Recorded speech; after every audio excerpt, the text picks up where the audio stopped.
90च्या दशकामध्ये क्रिकेटच्या जगामध्ये भल्या भल्या संघांना पाणी पाजणारा असा हा पाकिस्तानचा संघ होता. या संघामध्ये इम्रान खान, जावेद मियांदाद, वासिम अक्रम, वकार युनिस, सकलेन मुश्ताक, अकीब जावेद असे मोठमोठे खेळाडू होते. इंजमाम उल हक होता. असे मोठमोठे खेळाडू होते. चांगले बॅट्समन होते, चांगले बॉलर होते, चांगले फिल्डर होते. आणि पाकिस्तानचं एक वैशिष्ट्य राहिले पहिल्यापासून म्हणजे क्रिकेटमध्ये, की त्यांच्याकडे फास्ट बॉलर हे नॅचरली तयार झालेले आहेत. म्हणजे वेस्ट इंडिज नंतर जर कुठल्या संघामध्ये वेगवान गोलंदाज असतील, तर ते पाकिस्तानच्या संघामध्ये होते. आणि त्या संघाने पाकिस्तानच्या वेगवान गोलंदाजांनी क्रिकेट जगतामधल्या मोठमोठ्या फलंदाजांना धडकी भरवतील असले बॉल टाकलेले आहेत किंवा बाउन्सर्स टाकलेले आहेत. म्हणजे वासिम अक्रम आणि वकारच्या ओव्हर कशा तरी खेळून काढाव्या लागत होत्या. इतकी त्यांची जबरदस्त भेदक बॉलिंग होती. दोघंही मिळून 5-5, 6-6 विकेट म्हणजे त्यांच्यासाठी काहीच नव्हतं. अशा या संघाची आज अवस्था अशी झालेली आहे, की आज म्हणजे त्यावेळेच्या पाकिस्तानचे जे ओपनर बॉलर होते, वासिम अक्रम आणि वकार युनिस यांच्या ओव्हर कशा खेळून काढायच्या, ह्या क्रिकेट खेळणाऱ्या ज्या देश आहेत, त्यांच्यातल्या मोठमोठ्या क्रिकेटपटूंना, मोठमोठ्या फलंदाजांनाही कळत नव्हतं. आणि आज परिस्थिती अशी झालेली, की पाकिस्तानचा ओपनर बॉलर जो येतोय, शहनशाह मोहम्मद, कोण तो? शहनशाह आफ्रिदी. शहनशाह आफ्रिदी म्हणून ज्याचं नाव आहे, हा जो पाकिस्तानचा ओपनर बॉलर आहे, ह्याला पहिल्या बॉलपासून चौकारांनी आणि षटकार बसतायत. काय पाकिस्तानचा तेव्हाचा संघ होता आणि काय आत्ताचा पाकिस्तानचा संघ आहे. मित्रांनो, याच विषयावर बोलण्यासाठी आज आपण इथे आलेलो आहे. मी किशोर बोराटे, तिसरा डोळा या युट्यूब चॅनलमध्ये आपलं स्वागत करतो.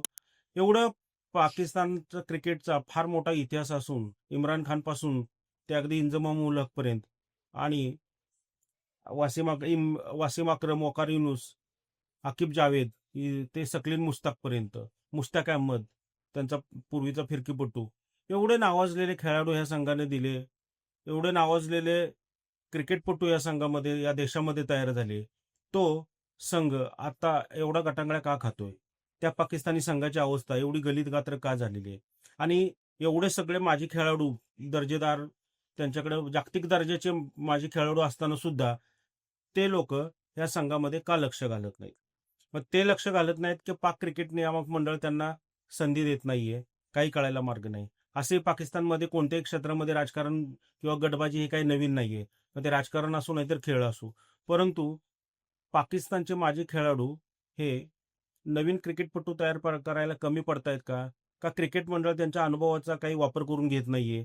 कळायला काही मार्ग नाहीये.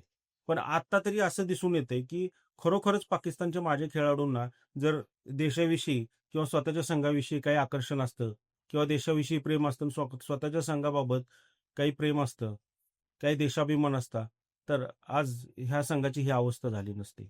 मग पाकचे माजी खेळाडू करतायत काय? पाकच्या माजी खेळाडूंना फक्त पैसा हवाय. म्हणूनच मी आजच्या या व्हिडिओचं टायटलच ते दिले, की पाकच्या माजी खेळाडूंना फक्त पैसा हवाय, बाकी काही नकोय. भारताचा माजी क्रिकेटपटू युवराज सिंग याने अभिषेक शर्माला प्रशिक्षण देऊन भारताला एक चांगला आघाडीचा डावखुरा फलंदाज मिळवून दिला. त्याने आपल्या गुणवत्तेच्या आधारावर आणि आपले युवराज सिंग स्टाईल खेळीने संघातील आपलं स्थान केवळ पक्क नाही केलं, तर एक जगातला सर्वोत्कृष्ट क्रिकेटपटू, क्रिकेट खेळाडू म्हणून त्यांनी नाव कमवलं. आज तो चांगला खेळून स्वतःच्या देशाचे नाव मोठे करतोय. त्या सद्यस्थितीमध्ये भारतीय संघात स्थान मिळवण्यासाठी प्रचंड मोठी वेटिंग लिस्ट आहे. म्हणजे एका वेळी 3 ते 4 आंतरराष्ट्रीय संघ तयार होतील एवढे खेळाडू आज भारताकडे आहेत. आज आशिया कपसाठी निवडलेला जर भारतीय संघावर तुम्ही नजर टाकली, तर याच्यामध्ये अजून यशस्वी जायस्वालचं नाव नाहीये, ऋषिकेश गायकवाडचं नाव नाहीये, त्याच्यामध्ये अजून ऋषभ पंत नाहीये. कित्येक असे खेळाडू आहेत की ज्यांना म्हणजे 11पेक्षा जास्त तर खेळाडूंना घेऊ शकत नाही एकाच वेळी. त्यामुळे कित्येक असे खेळाडू आहेत की जे बाहेर बसलेले आहेत.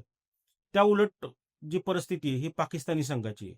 म्हणजे वेस्ट इंडिज नंतर सर्वात जास्त वेगवान खेळाडू जर कुठं तयार झाले असतील, वेगवान बॉलर, तर ते पाकिस्तानमध्ये तयार झाले. इम्रान खान असेल, वसीम अक्रम असेल, वकार युनिस असेल, आकिब जावेद, शोएब अख्तर यांच्यासारख्या खेळाडूंनी जगातल्या मोठमोठ्या फलंदाजांना पाणी पाजलंय. पण सद्यस्थितीत पाक संघाची अवस्था कुत्रं खाणार नाही अशी झालेली. भारताच्या कोणत्याही खेडेगावातील एखादा स्थानिक संघ, तरुणांचा संघ हा पाकिस्तानी संघाला पाणी पाजू शकतो, एवढा हा संघ कमकुवत झालेला आहे. हा संघ हा आंतरराष्ट्रीय क्रिकेट खेळण्यास पात्र आहे का नाही, हा प्रश्न उपस्थित व्हावा इतकी ह्या संघाची बेकार अवस्था आहे आताची. 2 वेळा भारताकडून तर सपाटून मार खाल्लेलाच आहे. पण तो कसं असतं, की पूर्वी पूर्वी हार जीत विजय पराभव, पराजय चालायचे. परंतु तो जो फरक असायचा, विजय आणि पराभव, हार आणि जीत ह्यातला माझा जो फरक असायचा ना, तो फक्त अस्पष्ट म्हणजे खूप थोड्या अंतरानं असायचा. म्हणजे अगदी शेवटच्या बॉलपर्यंत भारत-पाकिस्तानच्या मॅचेस रंगलेल्या आहेत. त्यामुळे कुठला संघ चांगला आणि कुठला संघ कमकुवत हे कळून यायचं नाही. पण आज आज अशी अवस्था झालेली आहे, की भारतातल्या खेड्यातला कुठलाही एखादा स्थानिक तरुणांचा संघ हा आत्ताच्या पाकिस्तानच्या संघाला कात्रजचा घाट दाखवू शकतो. अशी परिस्थिती ही पाकिस्तानच्या संघाची झालेली आहे. म्हणजे वासिम अक्रम आणि वकार युनिस हे ज्यावेळेला ओपनर बॉलर म्हणून यायचे, त्यावेळेला अपोजिट संघातल्या फलंदाजांची अशी अवस्था असायची, की ह्यांच्या ओव्हर कशा तरी खेळून काढूया, मग बघू. परंतु वासिम अक्रम आणि वकार युनिसचा स्पेल संपेपर्यंत इकडे आकिब जावेद यायचा, सकलेन मुस्ताक यायचा. त्यामुळे त्यांचे म्हणजे आकिब जावेद एक भन्नाट स्पीड घेऊन यायचा, तर सकलेन मुस्ताक त्याच्या फिरकीच्या तालावर फलंदाजांना नाचवायचा. तर ह्या जोडीनं सुद्धा अनेक जगातल्या बॅट्समनला हैराण केलेले आहे. आज पाक गोलंदाजीची अवस्था इतकी दयनीय झालेली आहे. म्हणजे शहनशाह आफ्रिदी हा त्यांचा ओपनर बॉलर आहे. काय लायकीचा ओपनर बॉलर आहे, ज्याला पहिल्या बॉलला 6 आणि 4 बसतायत. आजच्या एशिया कप जो चालू आहे, एशिया कपमध्ये अभिषेक शर्माने आणि शुभमन गिलनं ह्या शहनशाह आफ्रिदीची पुरती वाट लावून टाकली. पहिल्या बॉलपासून त्याला चौकार आणि षटकार ठोकलेले आहेत.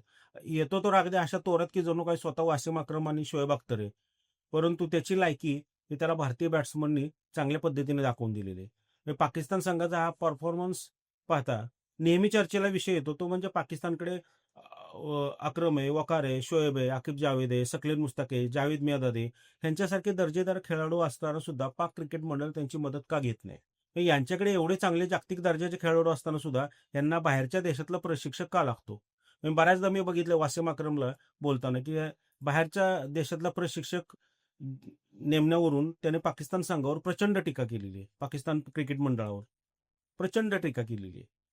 असे म्हणजे तो स्वतः सांगतोय, की बाबा आमची मदत घ्यायची नसली तरी पण पाकिस्तानला आशिया खंडातलंच एखादा ह्याच वातावरणामध्ये जो खेळलेला खेळाडू असेल, तो प्रशिक्षक म्हणून नेमा. जर आम्हाला तुम्हाला संधी द्यायची नाही तर. पण ऑस्ट्रेलिया, इंग्लंडच्या खेळाडूंना इथल्या परिस्थितीची आशिया खंडातल्या क्रिकेटची नाहीये तेवढी तितकीशी जाण. तुम्ही का ठेवता माहित नाही. मग पाक क्रिकेट मंडळ आणि पाकचे माजी खेळाडू ह्यांच्यातून विस्तव जात नाही असं म्हणतात. म्हणजे पाकिस्तानचं राजकारण असो अगर तिथलं खेळ असो, तिथं गटबाजी ही पहिल्यापासूनच चालूत आलेली आहे. पण मला प्रश्न असा पडतो, की ठीक आहे तुम्हाला क्रिकेट मंडळ नाही संधी देत ना, नाही देऊ देत. पण तुम्ही युवराज सिंग सारखे पर्सनल ट्रेनिंग देऊन तुम्ही क्रिकेटपटू का तयार करत नाहीये? किंवा वीरेंद्र सहवाग सारखी तिथे क्रिकेट अकादमी का काढत नाहीये? स्वतः मेहनत करून देशाला उत्तम दर्जेदार खेळाडू का तयार करून देत नसावेत हे पाकचे क्रिकेटपटू, जे माजी क्रिकेटपटू ज्यांची आपण आता नावं घेतोय ते. जर करायचंच म्हटलं, तुम्हाला क्रिकेट मंडळ नाही संधी देत, पण तुम्ही तुमच्या जसं युवराज सिंगनं अभिषेक शर्माला तयार केलं, त्या पद्धतीनं तुम्ही अनेक क्रिकेटपटू देशातले घडवू शकता तिथे. त्यांना तुम्ही ट्रेनिंग देऊ शकता आणि गुणवत्ता असेल तर झक मारत त्यांना क्रिकेट संघामध्ये स्थान मिळेलच. आज पाकिस्तानची अवस्था अशी आहे, की त्यांना मॅच विनर खेळाडूंची आवश्यकता आहे, पण त्यांच्याकडे ते नाही आहेत. त्यांनी अगदी गेल्या हंगामामध्ये बाबरला काही यश मिळालं नाही म्हणून त्यांनी बाबरला बाहेर केलं, म्हणून हे बाकीचे आत घेतले. हे बाकीची परिस्थिती अशीच आहे. मग हे वासिम अक्रम असेल किंवा वकार युनुस असेल, आकिब जावेद असेल, शोएब अख्तर असतील, जावेद मियां, ही लोक का नाही पर्सनल लेवलवर म्हणजे पर्सनल ट्रेनिंग देऊन क्रिकेटपटू तयार करत किंवा स्वतःची अकादमी का काढत नाही? यांच्याकडे पैसा नाही का? पैसा भरपूर आहे, पण अजूनही त्यांना पैशाची हवं आहे. त्यांना इकडे क्रिकेट अकादमी काढायची किंवा ट्रेनिंग द्यायचं, इथे एवढी मेहनत घ्यायची उन्हात उभं राहून, त्याच्यापेक्षा त्यांना सावलीला एसी मध्ये बसून तिथे कॉमेंट्री करून करोडो रुपये मिळत आहेत ना, जाहिराती करून करोडो रुपये मिळत आहेत. त्यामुळे त्यांना इकडे कॉमेंट्री करून जर खोऱ्याने पैसा मिळत असेल, तर इकडे उन्हातानामध्ये दिवसभर ग्राउंडवर तिथे प्रशिक्षण देऊन काय ह्यांना मिळणार? इकडे जर आयता एवढा पैसा मिळतोय, तर ते कशाला तिथे उन्हामध्ये जातील तडपडायला. मग ते मेहनतीने पैसा कमवायला कुणाला एवढंही आहे. इथे एसी मध्ये बसून जर त्यांना चांगले दिवसभर कॉमेंट्री करायची, संध्याकाळी त्यांना मस्तपैकी पार्ट्या झोडायच्या, याच्यातून जर भरपूर पैसा मिळतोय, जाहिराती मिळतायत, तर मग काय गरज आहे त्यांना इकडे मैदानात जाऊन मेहनत करायची आणि घाम गाळायची. इथे जो तो आपापलं बघतोय, देशाकडे किंवा स्वतःच्या क्रिकेट संघाकडे पाहण्यासाठी कुणालाही वेळ नाहीये. अशी परिस्थिती पाकिस्तानची झालेली आहे आता. म्हणजे भारताकडे जे माजी खेळाडू आहेत ते कोणत्या ना कोणत्या तरी अकादमीच्या माध्यमातून नवीन खेळाडूंना प्रशिक्षण देत आहेत. युवराज सिंग सारखे काही पर्सनल लेवलवर सुद्धा, मला युवराज सिंगची अकॅडमी असेल तर मला माहित नाहीये, परंतु तो सुद्धा आज अभिषेक शर्मा सारखे खेळाडू तयार करतोय. राहुल द्रविड सारखे खेळाडूनं आज भारतात एवढे युवा खेळाडू घडवले आणि त्यांनी भारतीय संघाला एवढे युवा खेळाडू उपलब्ध करून दिले की भारतीय म्हणजे क्रिकेट संघ हा आत्ता जो बांधलेला दिसतोय ह्याच्यामध्ये राहुल द्रविडचाही फार मोठा हातभार आहे. कारण 19 वर्षाखालील संघामध्ये त्यांनी प्रशिक्षक म्हणून जेव्हा काम करताना त्यानं ह्या देशामध्ये अनेक युवा खेळाडू घडवले आणि त्यांना संधी दिली. भारत त्याचबरोबर भारतीय क्रिकेट नियामक मंडळ, आज जगातलं सगळ्यात श्रीमंत क्रिकेट नियामक मंडळ जर कुठलं असेल तर ते भारतीय क्रिकेट नियामक मंडळ. भारतीय क्रिकेट नियामक मंडळ हा नवीन खेळाडूंच्या बाबतीत कायम जागरूक राहिलेले आणि कायम स्वतःला अपडेट करत राहिलेले. म्हणजे एकेकाळी इंग्लंडमध्ये काउंटी स्पर्धा ह्या म्हणजे फार प्रसिद्धीस आलेल्या होत्या. म्हणजे स्थानिक देशाच्या संघामध्ये जर नाही खेळायला मिळालं तर अनेक क्रिकेटपटू काउंटी संघात खेळून, म्हणजे देशाच्या संघात खेळून जेवढा पैसा मिळत नाही तेवढा काउंटी क्रिकेट खेळून पैसा मिळत होता. त्या काउंटी क्रिकेट जगामध्ये एवढं नावावर रूपाला आलं होतं, पण भारतानं IPL जसं चालू केलं तसं ते काउंटी क्रिकेट विझलं. आता कळतही नाही, त्या संघांची नावंही माहीत नाहीत आणि त्या स्पर्धा होतात का नाही तेही माहीत नाहीये. IPL भारताला जसे नवीन नवीन मोठमोठे खेळाडू मिळाले, परंतु त्याचबरोबर भारतीय क्रिकेट नियामक मंडळ हे नवीन नवीन खेळाडू तयार करण्यासाठी, नवीन पिचेस तयार करण्यासाठी, नवीन स्टेडियम बांधण्यासाठी तेवढा पैसाही खर्च करते. जगातलं श्रीमंत जरी क्रिकेट मंडळ असलं तरी ते खेळाडूंच्यासाठी तेवढ्या फॅसिलिटीज देते, तेवढा पैसा खर्च करते. महिला क्रिकेट म्हणजे भारतामध्ये दुर्लक्षित राहिलं होतं. आज जय शाह क्रिकेट मंडळाचे अध्यक्ष झाले त्याच्यानंतर महिला क्रिकेटसाठी त्यांनी एवढ्या योजना घेऊन आले आणि एवढा त्यांनी पैसा, महिला क्रिकेट पटूंना खरोखर पैसा मिळत नव्हता पूर्वी. पण आज BCCIने ते महिला क्रिकेटची जबाबदारी घेतल्यापासून महिला क्रिकेट एवढं नावावर रूपाला आले की आज भारतातल्या जे क्रिकेट खेळणारे महिला खेळाडू आहेत त्यांची जगभरात चर्चा होताना दिसते. अतिशय व्यावसायिक दृष्टिकोनातून भारतीय क्रिकेट नियामक मंडळ काम करते आणि त्याच्यामुळं आज भारताला क्रिकेटमध्ये जे सोन्याचे दिवस बघायला मिळत आहेत ते त्याचं कुठे ना कुठेतरी श्रेय ह्या त्या क्रिकेट मंडळाला जातं. पाकिस्तान क्रिकेट मंडळ एवढा व्यावसायिकपणा कधी दाखवणार? स्वतःच्यातली गडबाजी बाजूला ठेवून माझे क्रिकेटपटूंना कधी जवळ करणार आहे? किंवा जे पाकिस्तानचे माझे क्रिकेटपटू आहेत ते सुद्धा स्वतःचा इगो, ॲटिट्यूड बाजूला ठेवून स्वतःच्या देशासाठी कधी पुढे येणार आहेत? ह्या प्रश्नाचं उत्तर देवालाही माहित नाही आणि अल्लालाही माहित नाही. आपण बघूया काय पुढं होते, कशा पद्धतीनं पाकिस्तानी क्रिकेट संघाची, म्हणजे एकेकाळी स्वतःच्या वेगवान गोलंदाजीनं क्रिकेट जगतामध्ये दहशत माजवणारे खेळाडू ज्या देशाने दिले त्या देशाची अवस्था आज एवढी गलितगात्र झालेली आहे की आज पाकिस्तानी संघाची कुणाशीही बरोबरी होऊ शकत नाही. कुठलाही एखादा साधा संघ सुद्धा पाकिस्तानी संघाला कात्रचा घाट दाखवू शकतो, अशी अवस्था झाली. ह्याबाबत आपण आपल्या क्रिकेट मंडळाचं आणि आपल्या माजी क्रिकेटपटूंचं खरोखर अभिनंदनही करायला हवं आणि त्यांचे आभारही मानायला हवेत. मित्रांनो, आपल्याला जर हा व्हिडिओ आवडला असेल निश्चितपणे व्हिडिओ लाईक करा.